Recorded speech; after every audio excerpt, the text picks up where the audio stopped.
But first, at 11, after several days of huge losses, the stock market rebounded today, closing with major gains. The spike in the three major stock indexes erases much of the losses suffered when President Trump announced his tariffs plan a week ago. The Dow had its best day since 2000. The Nasdaq had its largest one-day jump since 2001. And the S&P 500 had its biggest one-day gain since 2008. Thanks for joining us tonight. I'm Priscilla Casper. Colton has the night off. So what sparked the surge? Well, President Trump announcing he was pausing his tariffs for 90 days on more than 75 trading partners that he said did not retaliate. But the trade war with China is escalating after China announcing 84% retaliatory tariffs on U.S. goods. Well, today, President Trump added more tariffs on Chinese products to bring the combined number from 104 to 125%. The president said these were moves that had to be made. Somebody had to do it. They had to stop because it was not sustainable. Last year, China made $1 trillion off trade with the United States. That's not right. And now I've reversed it. Well, the president said 75 countries have reached out about trade deals. However, the White House said it would not release the list of those countries. What's on everybody's mind tonight? What will this mean for the prices that you and I pay?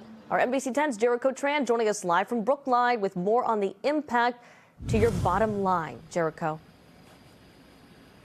Well, Priscilla, business owners and elected officials I'm speaking with say that these fluctuating tariffs have had some pricey consequences, not just for consumers' wallets, but for jobs as well. So for right now, local businesses are just trying to figure out how to get what they need without raising the price. Tariffs on items abroad hitting the pockets of local businesses here in the Bay State. In the last couple of months, I've seen is really high on the increase of the cost.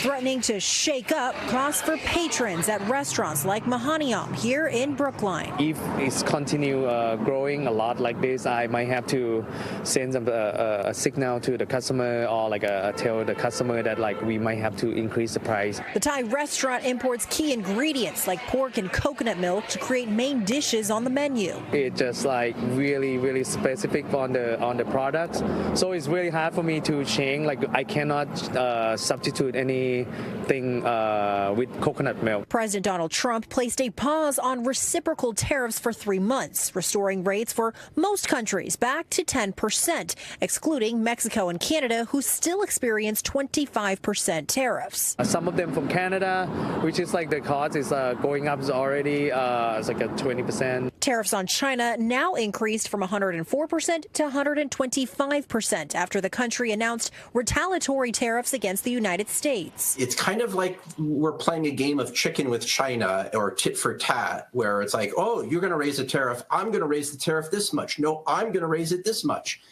So it very much is a game of chicken to see who's going to back down first. This as local officials say they're actively monitoring the impacts of these tariffs. We may also see unemployment go up. People will get laid off from their jobs. And construction will slow down.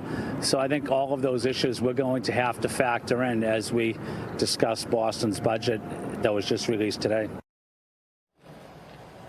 And the White House says that 125% tariff on China will take place immediately.